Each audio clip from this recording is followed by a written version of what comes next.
வணக்கம் பிரியமானவர்களையும் பதில்களை கண்டறிதல் இந்த நிகழ்ச்சிக்கு மீண்டும் ஒரு முறையாக நான் உங்களை வரவேற்கிறேன்.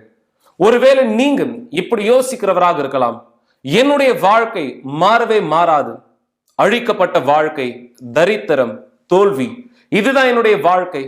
என்னுடைய கணவர் என்னுடைய வாழ்க்கைக்கு எதிராக இந்த இடத்தில் இருக்கிறார். என்னுடைய குடும்பம் என்னுடைய வழிகளை அழிக்கக்கூடியதாக இருக்கும். என்னுடைய பிள்ளைகள் எனக்கு சமாதானத்தை கொடுக்காத ஒருவராய் இந்த இடத்தில் இருக்கிறார்கள்.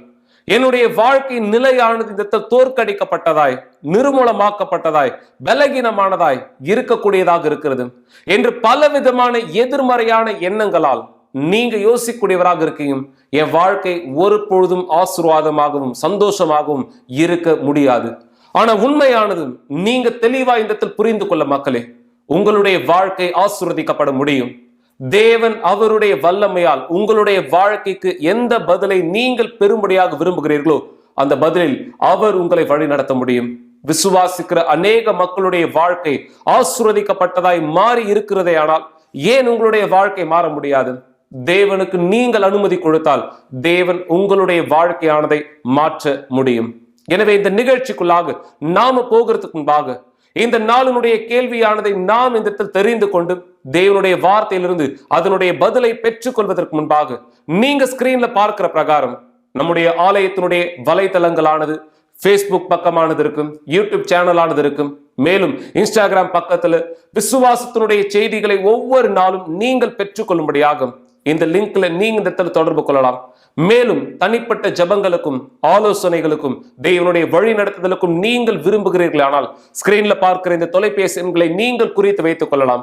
9384638738 9384638738. நீங்க போன் மூலமாகவோ அல்லது வாட்ஸ்அப் மூலமாகவோ எங்களை தொடர்பு கொள்ளலாம். உங்களுக்காக உதவி செய்ய நாங்கள் காத்து கொண்டிருக்கிறோம். தேவன் அவருடைய வார்த்தையிலும் வழி நடத்துதலும் எங்களுடைய வாழ்க்கையை ஆசீர்வதித்தது போலும் உங்களுடைய வாழ்க்கையும் ஆசீர்வதிக்க முடியும். எனவே இந்த கேள்வியானது ஆர்வத்துக்குரியதாக இந்த இருக்கும். நீங்க உங்களுடைய விசுவாசத்தை இந்த பலப்படுத்தி கொண்டு தேவனுடைய ஆசீர்வாதங்களை பெற்றுக் கொள்வதற்காக இந்த கேள்வியானது என்னன்றதை நான் உங்களுக்கு சொல்றதுக்கு முன்பாக நீங்க ஒரு அருமையான பாடலை கேட்கும்படி நான் உங்களை வரவேற்கிறேன். பிற்பாடு தொடர்ந்து இந்த நிகழ்ச்சியில் நாம் பேசலாம். இந்த பாடலை கேளுங்கள் இப்பொழுதே.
ஆமென். நல்லது மக்களே, அருமையான பாடல். இயேசு தேனிலும் இனிமையானவர், மதுரமானவர். அவருடைய வார்த்தையானது நாம் கேட்கும் பொழுதும் நம்முடைய வாழ்க்கையும் அப்படியான சுவை மிகுந்த வாழ்க்கையாக தான் இந்த இடத்துல இருக்கும். இந்த நாள் இந்த நிகழ்ச்சியினுடைய கேள்வியானது என்ன? உங்களது வாழ்க்கைக்கும் நீங்க இந்த இடத்துல தெளிவாக கவனிக்கும்படியாகும். உங்களுக்கு புதிய வாழ்க்கை தேவையா? உங்களுக்கு இந்த இடத்துல புதிய வாழ்க்கையானது தேவையா? புதிய வாழ்க்கையா? ஏன்னா நீங்க வாழ்கிற வாழ்க்கை சந்தோஷம் இல்லாததாய், சமாதானம் இல்லாததாய், தேவனுடைய பிரசன்னத்தினுடைய உறுதி, அந்த வெற்றி, பதில்கள் இல்லாத ஒரு வாழ்க்கையாக இருக்கலாம். வெறுமையான வாழ்க்கையாக உங்களுடைய வாழ்க்கை நீங்க வாழ்ந்துட்டு இருக்கீங்க. ஆனா உண்மையில் இந்த இடத்துல பேச வேண்டுமானால் உங்களுடைய வாழ்க்கை இந்த இடத்துல ஏன் வாழுறீங்க அப்படின்ற யோசனை உள்ள நபரா நீங்க வாழ்ந்துட்டு இருக்கீங்க. உங்களுடைய வாழ்க்கையில பல கேள்விகள், இன்னும் பதிலை பார்க்க முடியாத ஒரு வாழ்க்கையாக, எப்ப என்னுடைய வாழ்க்கை மாறும், எப்ப எனக்கான பதில் கிடைக்கும், எப்ப என்னுடைய வாழ்க்கை ஆசீர்வாதமானதா இருக்கும் என்று பல கேள்விகள் உங்களுக்குள்ளாக இருக்கலாம். இந்த கேள்வியானது உங்களுக்குள்ளாக இருந்து நீங்கள் ஒரு புது வாழ்க்கைக்காக முன்னோக்கி தேடுகிறவராய் இருப்பீர்களே. ஆனால் யாக்கோபுக்கு இது நடந்தது. வேதாகமத்தில் நீங்க யாக்கோபு குறித்து கற்றுக்கொண்டிருப்பீங்க நான் நம்புறேன். ஒருவேளை தெரியலன்னா இன்னைக்கு நீங்க இந்த இடத்துல கற்றுக்கொள்ளலாம். யாக்கோபு தொடக்கத்திலிருந்து ஒரு ஏமாற்றுக்காரராய் இந்த இடத்துல இருந்தார். தன்னுடைய தகப்பனை ஏமாற்றினார், தன்னுடைய சகோதரனை ஏமாற்றினார். அவருக்கு தேவையான பதில் என்னவோ அந்த பதிலானது இந்த இடத்தில் பெற்றுக் கொள்ளும்படியாக ஏமாற்றுக்காரராய் இருந்து அவருடைய வாழ்க்கை மீது பல விதமான பதில்களை பெற்றுக்கொண்டு வெளிப்புறத்துல அவர் அந்த பதிலானது இந்த இடத்தில் பெற்றுக்கொண்டாலும் கூட அவருடைய வாழ்க்கை உட்புறத்தில் பேசும்பொழுது ஒரு சமாதானம் இல்லாத வாழ்க்கையாய், உறுதி இல்லாத வாழ்க்கையாய், ஒரு முழுமை அடையாத ஒரு வாழ்க்கையாய் இருப்பதை அவர் பார்த்தார். அந்த நபர் எப்படி தன்னுடைய வாழ்க்கை நிலை இந்த இடத்துல மாற்றிக்கொண்டார்? அந்த பழைய யாக்கோபும் எப்படி புது வாழ்க்கையானது இந்த இடத்துல பெற்றுக்கொண்டார்? தனக்கு கிடைத்த வாய்ப்பானதை அவர் பயன்படுத்தி கொண்டார். மக்களே, தனக்கு கிடைத்த அந்த வாய்ப்பானதை அவர் பயன்படுத்தி கொண்டார். தேவன் இதுதான் உங்களுடைய வாழ்க்கைக்கும் இந்த இடத்தில் கொடுக்க விரும்புகிறார் வாய்ப்பு. இந்த வாய்ப்பானது உங்களுக்கு இந்த இடத்தில் கொடுக்கப்படும் பொழுதும் நீங்க இந்த வாய்ப்பை பயன்படுத்தி கொள்வீர்கள். ஆனால் உங்களுடைய பழைய வாழ்க்கை புது வாழ்க்கையாக இந்த இடத்தில் நிச்சயம் மாற்றப்பட முடியும். யாக்கோபுக்கு இது எப்படி நடந்தது? நீங்க இந்த வசனத்திலிருந்து இந்த தெளிவான விளக்கத்தை புரிந்து கொள்ள முடியும். யாப்போக்கு ஆற்றண்டை அந்த இடத்தில் யாக்கோபு தன்னை தனிமைப்படுத்தி கொண்டிருந்த நேரத்தில் தேவன் அவருக்கு முன்பாய் வந்த அந்த சமயத்தில் அவர் தேவனை பிடித்து கொண்டார். நீர் எனக்கு இந்த ஆசீர்வாதத்தை, எனக்கான பதிலை கொடுக்காமல் இங்கிருந்து போக நான் உம்மை விட மாட்டேன். அப்படியாக தேவனோடு யாக்கோபு போராடினார். தேவனை எதிர்த்து கிடையாது, தேவனோடு கூட போராடினார். தனக்கு தேவையான பதிலை தேவன் கொடுக்கும்படியாக. அப்படியாக தேவனோடு போராடி அவர் பதிலானது இந்த இடத்தில் பெற்றாரா? இங்கு நாம் இந்த கேள்விக்கான பதிலை இந்த இடத்தில் பார்க்கலாம். அவர் உன் பேர் என்னவென்று கேட்டார். யாக்கோபு என்றான். தேவனுடைய தூதனானவர் உன் பேர் என்னவென்று கேட்டார். யாக்கோபு என்றான். அப்பொழுது அவர் உன் பேர் இனி யாக்கோபு எனப்படாமல் இஸ்ரவேல் எனப்படும், தேவனோடும் மனிதரோடும் போராடி மேற்கொண்டாயே என்றார். இங்கு இது மிக ஆர்வத்துக்குரியது. இந்த நேரம் வரை யாக்கோபும் ஒரு ஏமாற்றுக்காரராய் பலவிதமான தவறுகளால் தன்னுடைய மாமிசத்தினுடைய வழியில் தன் வாழ்க்கையை வாழுகிறவராய் இருந்தார். ஏமாற்றுக்காரராக அவர் தன்னுடைய வாய்ப்பானதை கிடைத்த பொழுதும் அந்த வாய்ப்பை இந்த நழுவ விடல, அந்த வாய்ப்பானதை பயன்படுத்தி கொண்டார். அந்த வாய்ப்பில் தேவ தூதன் இந்த இடத்துல கேட்டார், உன் பேர் என்ன? நான் யாக்கோபு. யாக்கோபு என்ன சொல்லப்படும் போது ஏமாற்றுக்காரன். தேவன் சொன்னார், இனி உன்னுடைய பெயர் யாக்கோபு எனப்படாமல் இஸ்ரவேல் எனப்படும். வெறும் ஒரு பேர் மாறினதுனால அவர் வாழ்க்கை மாறிடுமா? இல்ல. அவர் பெயர் மாறினதனால் அவர் புது வாழ்க்கை பெற்றுக் கொண்டார். இல்ல, அவருடைய வாழ்க்கையினுடைய உட்புறத்திலிருந்து வெளிப்புறம் வரை மாற்றப்பட்டது. அது நேரம் வரை யாக்கோபு சமாதானம் இல்லாத ஒருவராய் இருந்தார். யாக்கோபு தன்னுடைய வாழ்க்கை மீது உறுதி இல்லாத ஒரு நபராய் இருந்தார். தன்னுடைய வாழ்க்கை மீது ஒரு அஸ்திவாரம் இல்லாத ஒரு வாழ்க்கையை வாழ்கிறவராய் யாக்கோபு இருந்தார். ஆனா எப்ப தன்னுடைய பாவங்கள், தன்னுடைய தவறுகள், தன்னுடைய உலகத்துக்குரிய வழிகள் எல்லாவற்றையும் தேவனிடத்தில் ஒப்படைத்தாரோ, தன் 100% தேவனிடம் கொடுத்த பொழுது யாக்கோபா இருந்தவர் இஸ்ரவேலாக மாற்றப்பட்டார். தேவனால் புது வாழ்க்கையை பெற்ற ஒரு நபராய் மாறினார். ஒருவேளை நீங்க இந்த நேரம் கேட்கலாம், இது வேதாகம காலத்து நடந்தது, அந்த நேரம் இது சாத்தியமானது, இந்நாட்களில் இது நடக்க முடியுமா? இந்த நாட்களில் நாம வாழ்கிற இந்த பொல்லாத பூமியில் இப்படியாக இந்த நடக்க சாத்தியமா? நான் உங்களுக்கு ஒரு சாட்சியானதை இந்த இடத்துல காண்பிக்க போகிறேன். நம்முடைய ஆலயத்தினுடைய சாட்சியம். நம்முடைய ஆலயம் உலகம் எங்கும் இருக்கு, உங்களுக்கு தெரியும். இந்த நபர் தன்னுடைய பழைய வாழ்க்கையில் எப்படியாக இருந்தார், அந்த பழைய வாழ்க்கையிலிருந்து இவருடைய வாழ்க்கை தேவனுடைய கரத்தில் கொடுக்கப்பட்டு இவருக்கு கிடைத்த அந்த புது வாழ்க்கையை வாழும்படியான வாய்ப்பை இவர் எப்படியாக பயன்படுத்தி கொண்டார்? இந்த நபருடைய சாட்சி நீங்க தெளிவாக கவனிக்க முடியும். இந்த இடத்தில் விரும்புகிறேன். இந்த சாட்சி பிற்பாடும் நான் மீண்டும் உங்களிடத்தில் விளக்கமானதை இந்த இடத்தில் கொடுக்கும்படி வருவேன். இந்த சாட்சியானது கேட்கிற இந்த சமயம் நீங்க மறக்க வேண்டாம். உங்களுடைய வீட்டில் ஒரு தண்ணீர் பாட்டில் அல்லது கிளாஸ்ல தண்ணீரை தயார்படுத்திக் கொள்ளும். இந்த கூட்டத்தினுடைய கடைசி நேரத்தில் நான் அதை ஆசீர்வதிப்பேன். நீங்கள் அதிலிருந்து குடிக்கும் பொழுதும் தேவனுடைய வல்லமையிலிருந்து குடிக்கிறவராய் நீங்களும் உங்களுடைய குடும்பத்தாரும் ஆசீர்வதிக்கப்படும்படியாய். எனவே சாட்சியை கவனியுங்கள். இப்பொழுதே சமாதானம் இல்லாத ஒரு குடும்பத்தில் நான் பிறந்தேன். என்னுடைய அப்பா என்னுடைய அம்மா 2 பேருமே சண்டை போடுவாங்க. சில நேரத்தில் நான் தூங்கிட்டு இருக்கும்போது என்னுடைய அப்பா அம்மா சண்டை போட்டுட்டு இருப்பாங்க. நான் கண் விழிச்சு பார்க்கும்போது நான் ஒண்டி தான் தனியாக இருப்பேன். என்னுடைய அம்மா என்னுடைய சகோதரன் சகோதரி எல்லாரையும் கூட்டிகிட்டு அவங்க வீட்டை விட்டு வெளியே போயிடுவாங்க. நான் மட்டும்தான் எங்கள் அப்பாவோட தனியாக இருந்தேன். எங்கள் அப்பா தற்கொலை பண்ணிக்கிட்டாரு. ஒரு நாள் என்னுடைய அம்மாவோடையும் என்னுடைய சகோதரிகளோடையும் நான் வெளியே போயிருந்தோம். எங்கள் அப்பா மட்டும் தனியாக வீட்டில் இருந்தார். திரும்பி வரும்போது என்னுடைய சகோதரி அழுதுகிட்டே வந்து சொன்னாங்க, அப்பா தற்கொலை பண்ணிட்டாரு, இறந்துட்டாரு அப்படின்னு. அவர் இறந்த பிற்பாடு அதுக்கப்புறமா நான் வந்து ஸ்கூல் போகிறத நிறுத்திட்டேன். குடிக்க ஆரம்பித்தேன், புகைப்பிடிக்க ஆரம்பித்தேன். என்னுடைய அத்தை என்னை வந்து அவங்க இருக்கிற இடத்துக்கு கூட்டிகிட்டு போனாங்க. நான் திரும்ப பள்ளிக்கூடத்தில் சேர்ந்து படிக்கிறதுக்காக. ஆனால் என்னுடைய அத்தை பசங்க சகோதரர்கள் எனக்கு போதை பழக்கத்தை கற்றுக் கொடுத்தாங்க. அப்படியே காலம் போயிட்டு இருந்தது. திரும்பவும் நான் பள்ளிக்கூடத்துக்கு போகாம பள்ளி படிப்பை நிறுத்தினேன். நான் நினைச்சேன், இல்லை இது சரி கிடையாது, நான் என்னுடைய வாழ்க்கையை மாற்றி ஆகணும். நான் ஒரு வேலைக்காக தேடி முயற்சி பண்ணேன். ஆனால் எனக்கு ஒரு சரியான வேலை அமையல. தெரியுமா, ஒவ்வொரு முறையும் நான் ஏதாவது ஒன்று அடையணும் சாதிக்கணும்னு சொல்லி முயற்சி பண்ணும்போதெல்லாம் எதுவுமே ஒழுங்காக நடக்காது. என்னுடைய பண வாழ்க்கையில் எதுவுமே ஒழுங்காக நடக்கலை. எனக்கு நினைவு இருக்கு, நான் நினச்சி பார்க்குறேன்.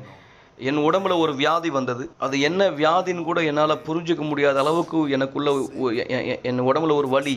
அதாவது என்னுடைய கழுத்து பகுதியிலிருந்து என்னுடைய மூளைக்குள்ள ஏதோ ஒன்று ஓடுற மாதிரி, ஏதோ ஒன்று போகிற மாதிரியான ஒரு உணர்வு. அது என்னன்னு கூட என்னால் விலைக்கு சொல்ல முடியல. அந்த மாதிரி நடக்கும்போது எனக்கு மயக்கமாக இருக்கும். பல நேரங்களில் வந்து என்னால் இரவில் தூங்கக்கூட முடியாது. எனக்கு தூக்கம் இருக்காது. என்னால் பல நேரம் சாப்பிடக்கூட முடியாது. எனக்கு நினைவு இருக்கு, நான் கடைக்கு போவேன். அப்போ எங்கிட்ட பணமே இருக்காது. அங்கே இருக்கிற புது பொருட்களை வாங்க, அந்த காய்கறிகளை வாங்க கூட எனக்கு பணம் இருக்காது. தூக்கி போட முடியும், அழுகி போன நிலைமையில் இருக்கிற அந்த பொருளை தான் நான் போய் எடுப்பேன். இது இல்லாமல் எனக்கு இருந்த இன்னொரு சவால், பல பெண்களோட எனக்கு சகவாசம் இருந்தது. பல காதலிகள் எனக்கு இருந்தாங்க. எந்த அளவுக்கு நானே ஒரு குழந்தையாக இருக்கிற பருவத்தில் ஒரு சிறுவனா எனக்கு ஒரு குழந்தை பிறக்கிற அளவுக்கு நான் பல பெண்களோட தொடர்பில் இருந்தேன். எனக்கு நினைவு இருக்கு, நானும் கூட அப்போ தற்கொலை முயற்சி எடுத்தேன். ஏன்னா அந்த மாதிரியான ஒரு சூழ்நிலை எனக்கு இருந்த அந்த பெண் சகவாச காதலின் மூலமாக எனக்கு ஒரு குழந்தை பிறந்த ஒரு குழந்தையின் மூலமாக அப்படியான ஒரு சூழ்நிலை, இப்படியான காரியங்கள் சென்று கொண்டிருந்தது. அப்போது என்னுடைய தந்தை எப்படி தற்கொலை பண்ணி கொண்டு இறந்தாரோ அதே மாதிரி என்னுடைய பெரியப்பாவும் என்னுடைய தந்தையினுடைய அண்ணனும் தற்கொலை பண்ணி இறந்துட்டார். இப்போ எனக்குள்ள நான் ஒரு தீர்மானத்துக்கு வந்தேன், இல்லை நான் இதை ஒரு முடிவுக்கு கொண்டு வரணும், இந்த விஷயம் முடியணும், என் வாழ்க்கையை நான் முடிச்சுக்க போகிறேன். நான் சுருக்கு கூட போட்டுட்டேன், தூக்கு போட்டு கொள்ளும்படி. ஆனால் அந்த நேரம் ஒரு பெண் என்னை யூனிவர்சல் ஆலயத்துக்கு வரவேற்றாள். யூனிவர்சல் ஆலயம் அப்படின்னு சொல்லும்பொழுது யார் வேணுமானாலும் அந்த ஆலயத்துக்கு போகலாம். அதை கத்தோலிக்கர்கள், முஸ்லீம்கள், இந்துக்கள் யார் வேணாலும் அந்த ஆலயத்துக்கு செல்ல அனுமதிக்கப்பட்டார்கள், வர அனுமதிக்கப்பட்டார்கள். காரணம் அது யூனிவர்சல் ஆலயம். நான் அதை அந்த அளவுக்கு முக்கியத்துவத்தோடு எடுத்துக்கலாம். ஆனால் ஒரு நாள் நான் அந்த கட்டிடத்தை பார்த்தேன், இதுக்குள்ளே போனேன். மிக ரொம்ப அருமையாக எல்லாம் ஒழுங்காக இருந்தது. நான் பின்புறத்தில் ஒரு இருக்கையை தேர்ந்தெடுத்து நான் கூட்டத்தில் பின்னாடி உட்காந்தேன். திடீர்னு பார்த்தீங்க அப்படின்னா கூட்டம் தொடங்கியது. அப்போ ஒரு விஷயம் என்னுடைய கவனத்தை ஈர்த்தது. தசம பாகத்தை பற்றிய ஒரு செய்தி அவங்க கொடுத்தாங்க. எப்படி தசம பாகத்தின் மூலமா ஜனங்களுடைய பண வாழ்க்கை மாறியது அப்படின்னு அவங்க அங்க சொல்லிட்டு இருந்தாங்க. உடனே எனக்குள்ள நான் ஒரு முடிவெடுத்தேன், சரி நானும் இதை செய்து பார்க்க போறேன், என்ன ஆகுதுன்னு பார்க்கலாம். நான் உங்களுக்கு சொல்றேன், இப்படிப்பட்ட ஒரு விதத்துல ஒரு போதகர் பிரசங்கம் செய்கிறது அதுதான் நான் முதல் தடவையா கேட்டது. அப்படியா ஒரு போதகர் பிரசங்கிப்பதை. நான் போதகர்கிட்ட அங்க இருக்கிற அசிஸ்டன்ஸ் கிட்டையும் பேசின, துணையாளர்கிட்ட. அவங்க எனக்கு வந்து தொடர் சங்கிலி ஜபம் செய்யறதை பத்தி சொன்னாங்க. நான் திங்கக்கிழமை ஆலயத்துக்கு போக தொடங்கினேன் என் பண வாழ்க்கைக்காக, செவ்வாய்க்கிழமை என்னுடைய சரீர ஆரோக்கியத்துக்காக, வெள்ளிக்கிழமை ஆலயத்துக்கு நான் சென்றேன் என்னுடைய விடுதலையை பெறும்படி, மற்றும் ஞாயிற்றுக்கிழமைகள்ல நான் ஆலயத்துக்கு போனேன். அப்படி நான் போயிட்டே இருக்கும்போது இஸ்ரவேல் சிறப்பு நிகழ்ச்சியை குறித்து எனக்கு சொல்லப்பட்டது. நான் கேட்டறிந்தேன். அதாவது என்னை பொறுத்த வரைக்கும் நான் அப்படியே நிகழ்ச்சிகளை கலந்துப்பேன், சிறப்பு நிகழ்ச்சிகள். ஆனால் அவ்வளோ கவனத்தோட நான் எதையும் செய்ய மாட்டேன். நான் பல நிகழ்ச்சிகளை அப்படியே கலந்துக்கிட்டேன் அப்படி இப்படி. ஆனால் எதுலையுமே நான் வந்து ஒரு ஒப்பந்தத்தோட, முழு தீர்மானத்தோட ஒழுங்கா நான் எந்த நிகழ்ச்சியுமே செய்யல. நான் அப்படியே கவர் எடுத்துக்கிட்டே இருப்பேன். அந்த கவர்லாம் என் பைபிளுக்குள்ள சேர்த்துக்கிட்டே வருவேன். அப்படியே கவராக அடுக்கி வச்சுட்டே வருவேன். திரும்ப அந்த கவரை கொண்டு போய் கொடுத்துருவேன். எதுவுமே இருக்காது. நீங்க பார்த்தீங்கன்னா என் வாழ்க்கை மாறாம அதே மாதிரி தான் இருந்தது. நான் பெற்ற வருமானம், நான் பெற்ற சம்பளம், என்னுடைய அன்றாட வாழ்க்கை, அதாவது சராசரி ஒரு வாழ்க்கை வாழ்றதுக்கு தான் எனக்கு போதுமானதாக இருந்தது. தொடர்ந்து என் வாழ்க்கை இதே மாதிரி போயிட்டே இருந்தது. அதே நிலைமை தான். நான் கொஞ்சம் பணத்தை என்னுடைய தியாகமா கொடுத்தேன் சிறப்பு நிகழ்ச்சியில. ஆனால் எது மிக முக்கியமானதோ நான் அதை சிறப்பு நிகழ்ச்சியில தியாகமா செய்யல. அதுதான் என்னுடைய ஆசைகள், என்னுடைய வாழ்க்கை, நான் வாழ்ந்த வாழ்க்கையினுடைய முறை. நான் ஆலயத்துக்கு செல்கிற ஒருவனா இருந்தாலும் கூட காதலிகள் மற்றும் அந்த பழைய விஷயங்களை நான் விடவே இல்லை. நான் ஒரு பக்கம் அதை தொடர்ந்து செஞ்சுட்டு தான் இருந்தேன். தியாகம் அப்படின்னு சொல்லும் போது கூட நான் சொல்லுவேன், இதை என்னால கொடுக்க முடியும் தியாகமான, இதெல்லாம் என்னால தியாகமா கொடுக்க முடியாது. இப்போ என்னுடைய வாழ்க்கையை நான் பார்த்தபோது என்னுடைய வாழ்க்கை மாற்றம் இல்லாத ஒரு வாழ்க்கையா, மங்கி போகிற ஒரு வாழ்க்கையா இருந்து கொண்டே இருந்தது. இப்படி என் பழைய வாழ்க்கைக்குள்ள நான் போயிட்டே இருந்தேன். என் உடம்புல ஒரு வியாதி வந்தது. நான் மருத்துவமனைக்கு போனேன். அங்க எனக்கு எக்ஸ்ரே எடுத்தாங்க. மருத்துவரால எனக்கு என்ன வியாதின்னே கண்டுபிடிக்க முடியல. பல சிகிச்சைகள் எனக்காக கொடுக்கப்பட்டது, பல மருந்துகளை உட்கொண்டே. ஆனாலும் அந்த வியாதியிலிருந்து நான் குணமடையல, நிலைமை சரியாகல. ஆனா எனக்கு தெரியும் நான் என்ன செய்ய வேண்டும் என்று. நான் எனக்குள்ள சொல்லிட்டேன், இல்ல நான் ஆலயத்துக்கு போறேன், நான் மீண்டும் என் வாழ்க்கையை தேவனுக்கு கொடுப்பேன், என் நிலைமை மாறும். நான் ஆலயத்துக்கு போக முடிவெடுத்து நான் ஆலயத்துக்கு சென்றேன். ஆலயத்துல பெறக்கூடிய உபதேசங்களுக்கு, செய்திகளுக்கு மீண்டும் என்னை நான் அர்ப்பணித்தேன். நான் மறு சந்திப்பை மீண்டும் ஏற்படுத்தினேன்.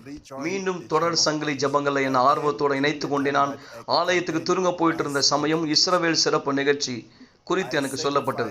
அந்த நேரத்துல என்னுடைய பண தியாகமா நான் 25,800 ரூபாய்க்கு மேல கொடுத்தேன். அது எனக்கு அந்த நேரம் எளிமையான ஒன்றாக இல்லை. எனக்கு இருந்த எல்லா காதலிகள், பெண் சகவாசங்களை விட்டு கொடுத்து பொய் பேசிட்டு இருந்தேன். நான் அந்த பொய்யை நிறுத்தினேன். நான் பலனை பெற்றுக்கொண்டேன். எனக்கு இருந்த அந்த மன அழுத்தம், ராத்திரி பகலா என்னை பாதிச்சுட்டு இருந்த, திகிலூட்டி கொண்டிருந்த அந்த சோகம் என்னை விட்டு போயது, என்னை விட்டு மறைந்தது. நான் சந்தோஷத்தை பெற்றுக்கொண்டேன். இனிமேலும் என்னை சந்தோஷப்படுத்த எனக்கு ஒரு பெண் சகவாசம் தேவை, காதலி தேவைன்ற ஒரு நிலைமையில நான் இல்லை. நான் தனித்துவமான ஒரு வாலிபனாய், ஒரு ஆணா மாறினேன். என்னை சுற்றி எப்படிப்பட்ட சூழ்நிலை இருந்தாலும் சரி, என்னோடு நிறைய பேர் இருக்கிறாங்களோ, கொஞ்சம் பேர் இருக்காங்களோ, எதுவுமே நான் சமாதானம் பெறறதுக்கு தடையா இல்லை. எனக்குள் சமாதானம் இருக்கிறது. நான் பரிசுத்த ஆவியானவரை பெற்றுக்கொண்டேன். என்னுடைய வியாபாரமானது வளரத் தொடங்கியது. படிப்படியாக என் வியாபாரம் வளர தொடங்கியது, வளர்ந்தது. முன்பு எனக்கு உதவியா இல்லாத அநேக வாடிக்கையாளர்கள் திரும்பவும் வர தொடங்கினாங்க. ஒரு சரியான அமைப்பிற்கு, இடத்துக்கு என் வியாபாரத்தை நான் நகர்த்த முடிந்தது. என் வியாபாரம் அருமையாக சென்று கொண்டிருக்கிறது. நான் இப்போ இன்னொரு வியாபாரம் செய்து கொண்டிருக்கிறேன். அருமையான ஒரு மனைவியினால் நான் ஆசீர்வதிக்கப்பட்டிருக்கேன். அருமையான ஒரு குடும்பம் எனக்கு இருக்கு. இனிமேலும் என்னுடைய குடும்பத்துல நான் வளர்ந்தது போல வன்முறையான ஒரு நிலைமை எனக்கு இல்லை, வன்முறையான ஒரு வாழ்க்கை இல்லை. இப்போதான் தற்காலிகமா ஒரு புத்தம் புதிய காரை நான் வாங்கினேன். டொயோட்டா ஹைலக்ஸ் என்ற காரை நான் புதுசா வாங்கியிருக்கேன். அனைத்தையும், எல்லாவற்றையும் தேவனுக்கு அர்ப்பணிங்க. தேவன் உங்ககிட்ட இருந்து ஒரு பகுதியை கேட்கல, ஒரு துண்டு கேட்கல. உங்க வாழ்க்கையில இருந்து தேவன் உங்க வாழ்க்கையை முழுமையா கேட்கிறார்.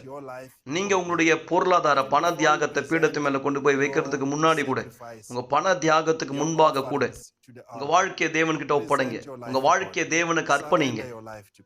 அப்போ நீங்க பாப்பீங்க, நீங்கள் தேவனிடத்திலிருந்து என்ன பெற விரும்புறீங்களோ நீங்க அதை பாப்பீங்க. ஆமாம், நல்லது மக்களே, நான் நம்புறேன் இந்த நபருடைய சாட்சியானது உங்களுக்கு தெளிவான விளக்கத்தை இந்த இடத்தில் கொடுத்திருக்க முடியும். வெறும் வேதாகம காலத்துல மட்டும் தேவன் வேலை செய்கிறவர் அல்ல. தேவன் இந்நாளிலும் இந்த நபருடைய வாழ்க்கை மீது வேலை செய்தது போல உங்களுடைய வாழ்க்கை மீதும் வேலை செய்ய முடியும். தேவன் அதி அற்புதமான பதிலை உங்களுக்காக இந்த இடத்தில் கொடுக்க விரும்புகிறார். ஒருவேளை இந்த நேரம் நீங்க பார்த்துட்டு இருக்க இந்த நிகழ்ச்சியிலிருந்து என்கிட்ட கேள்வியானது கேட்கக்கூடியது நான் பார்க்கிறேன், என்னுடைய வாழ்க்கை மாற முடியுமா? யாக்கோபாக இருக்கிற நான் இஸ்ரவேலாய் ஆசீர்வதிக்கப்பட முடியுமா? நிச்சயம் முடியும். நம்முடைய ஆலயத்தில் நடந்து கொண்டிருக்கிற இந்த சிறப்பான நிகழ்ச்சியை குறித்து இந்த நபருக்கு எப்படி பதிலானது கிடைத்ததோ அதே போல உங்களுடைய வாழ்க்கைக்கான பதிலை நீங்கள் பெற்றுக்கொள்ள விரும்புவீர்களே ஆனால் ஸ்கிரீன்ல பார்க்கிற இந்த தொலைபேசி எண்களுக்கு நீங்க தொடர்பு கொள்ளலாம்.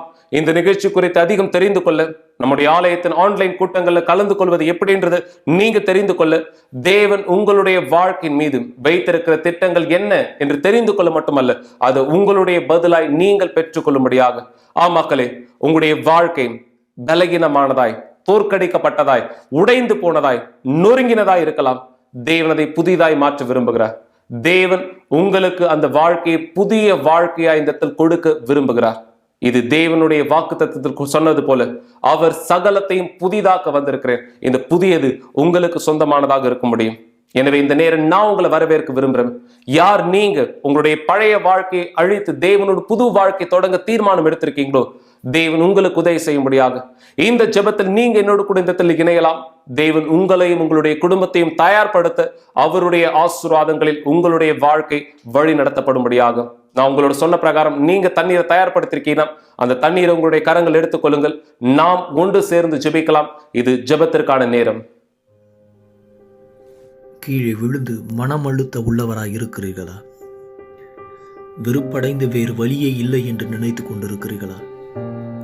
அப்போது நீங்கள் கூடி வந்து என்னை தொழுது கொண்டு என்னை நோக்கி விண்ணப்பம் பண்ணுங்கள், நான் உங்களுக்கு செவி கொடுப்பேன். இந்த நேரம் உங்களுக்காய் எல்லாவற்றையும் செய்வது நிறுத்தி உங்கள் தண்ணீரை எடுத்துக்கொள்ளுங்கள்.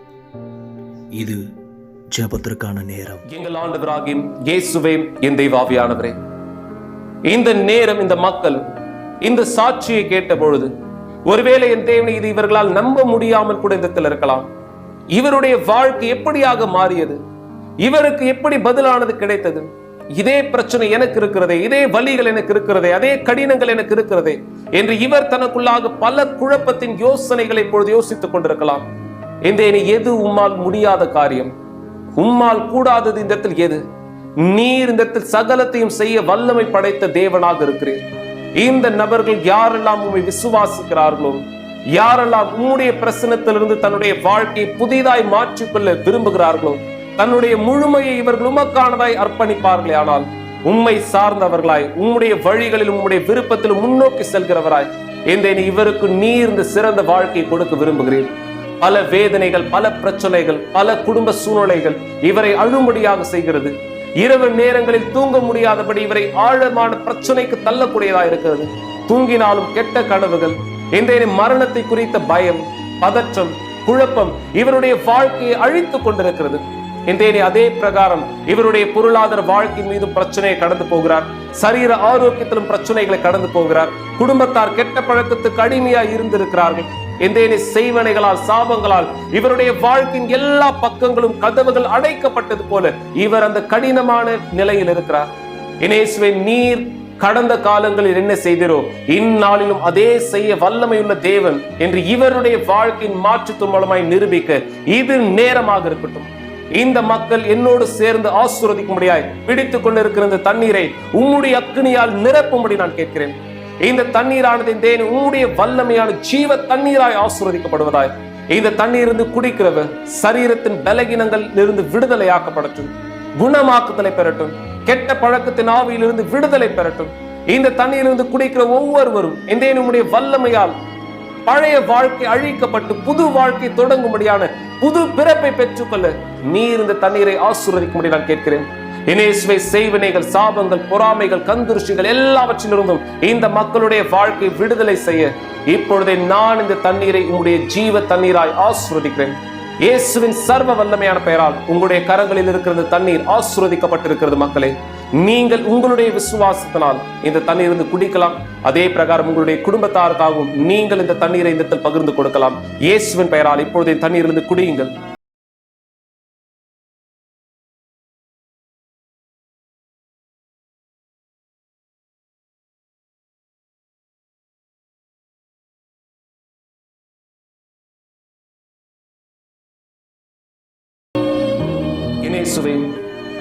இந்த தண்ணீரானதும் இவருடைய சரீரத்திற்குள்ளாக நுழைந்த அதே பிரகாரம் இந்த மக்களுடைய வாழ்க்கை மீதும் வல்லமை வெளிப்படுத்தப்படட்டும். குணமாக்குதலை, விடுதலையை, ஆசீர்வாதத்தை நான் இந்த அறிக்கையிடுகிறேன். இந்த மக்கள் எங்களை தொடர்பு கொள்ளும் பொழுது தன்னுடைய சாட்சிகளை இந்த கொடுக்கிற அதே பிரகாரம் இவர்களும் அந்த சாட்சியின் வரிசையில் முன்னோக்கி செல்வாராக. இந்த மக்களுடைய வாழ்க்கை மீது உம்முடைய நாமம் மகிமைப்படும்படியாய் ஆசீர்வாதங்களை அறிக்கையிடுகிறேன். இயேசுவின் சர்வ வல்லமையான பெயரால் எங்கள் தேவாவியானவரே, விசுவாசிக்கிறவர்கள் சேர்ந்து சொல்லுங்கள், ஆமென், ஆமென். தேவன் உங்களுடைய வாழ்க்கையை தொடர்ந்து வழி நடத்துவாராக.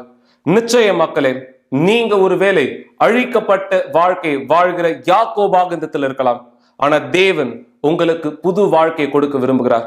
நீங்கள் இஸ்ரவேலாய் மாறும்படியாக அந்த கடினமான நிலையிலிருந்து தேவன் வாக்களித்த சிறந்த ஆசீர்வாதமான நிலைக்கு நீங்கள் எடுத்து செல்லப்படும்படியாய் அவருடைய பதிலானதை நீங்கள் கைப்பற்றும்படியாக. எனவே நீங்க இந்த இடத்துல மறக்க வேண்டாம். ஸ்கிரீன்ல பார்க்கிற இந்த தொலைபேசி எண்களில் உங்களோடு பேச நாங்கள் இந்த இடத்தில் காத்து கொண்டிருக்கிறோம். இலவசமான ஜெபத்திற்கும் ஆலோசனைகளுக்கு வழி நடத்துதலுக்கு நீங்க இந்த எண்களில் தொடர்பு கொள்ளலாம். உங்களுடைய வாழ்க்கையில் தேவனுடைய திட்டம் என்ன, தேவனுடைய வார்த்தையால் நீங்கள் ஆசீர்வதிக்கப்படும் பொருட்டு உங்களுக்காக உதவி செய்ய நாங்கள் காத்து கொண்டிருக்கிறோம். ஆமென். நீங்க தேவனுடைய ஆசீர்வாதங்களில் நிறைந்து உங்களுடைய சாட்சியினால் உங்களுடைய குடும்பங்களுக்குள்ளாகவும் இந்த ஆசீர்வாதங்களை பார்க்கும்படியாக. மேலும் ஒவ்வொரு நாளும் நம்முடைய ஆலயம் ஆன்லைன்ல கூட்டமானது இந்த இடத்துல நடத்தி கொண்டிருக்கிறது. உங்களுடைய விசுவாசத்தை பலப்படுத்திக் கொள்ள, உங்களுடைய பழைய வாழ்க்கையிலிருந்து விடுதலை பெற்று புது வாழ்க்கையானதை பெற்றுக்கொள்ள நீங்கள் விரும்பினால் நம்முடைய ஆலயத்தினுடைய ஆன்லைன் கூட்டம் யூடியூப்ல இருக்கு. நீங்க எங்களோடு இணைந்தலாம். தேவன் உங்களுடைய வாழ்க்கையை புதிய வாழ்க்கை அந்த மாற்றும்படியாக விசுவாசத்தை நீங்க என்னோடு தொடர்ந்து முன்னோக்கி வரலாம். தேவன் அநேக மக்களுடைய வாழ்க்கையை மாற்றி அதே பிரகாரம் உங்களுடைய வாழ்க்கை விதத்தில் மாற்றும்படியாக உங்களுக்கும் அவருடைய திட்டத்தை வெளிப்படுத்த. ஏன்னா நான் இந்த நேரம் உங்களோடு பேசுகிறது நேரத்தை வீணடிக்கும்படியாக இல்ல. இந்த நேரம் நான் உங்களோடு பேசிட்டு இருக்க அதே பிரகாரம் மக்கள் தன்னுடைய வாழ்க்கை மீது பெற்றுக்கொள்கிற பதில்கள் அதே போல் உங்களுடைய வாழ்க்கையும் பதில்களை பெற்றுக்கொள்ளக்கூடிய வாழ்க்கையா இருப்பதை நான் உங்களுக்கு இந்த கற்றுக் கொடுக்கிறேன். தேவன் உங்களோடு தொடர்ந்து நகர்வாராக. உங்களது வாழ்க்கை ஆசீர்வதிக்க, உங்களுடைய வாழ்க்கை வழி நடத்த, உங்களுடைய வாழ்க்கை பலப்படுத்த. இந்த பதில்களை கண்டறிதல் இந்த நிகழ்ச்சியும் உங்களுக்கு பல விதமான கேள்விகளுக்கு தொடர்ந்து பதில்களை கொடுக்கக்கூடியதாக இருக்கும். தேவன் உங்களோடு இருப்பாராக. சென்று வாருங்கள் மக்களே.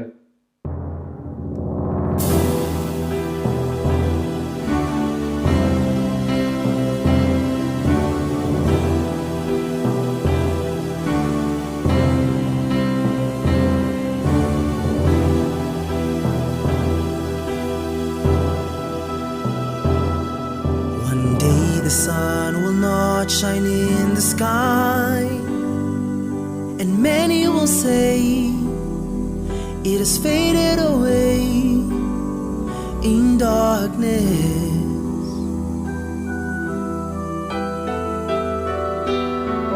One day tomorrow will be no more. It will only be cries that will be heard darkness. Then heaven will fade away, and the earth never the same. Alas, there'll be terror and fear upon no man throughout the earth.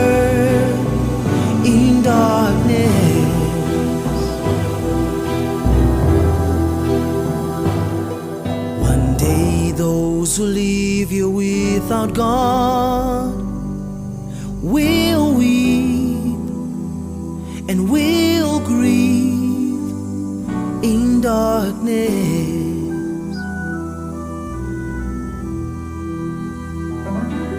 One day only cries will be heard, hatred and pain will be felt in darkness.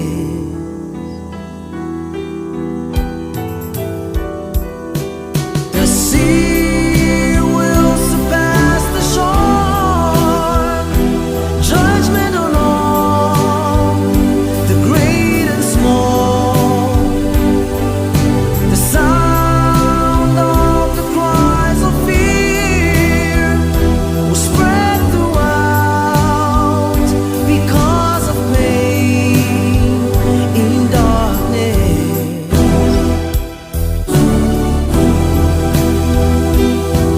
My friend, we approaching the sand, and our Lord Jesus, yes, will return just as it's written.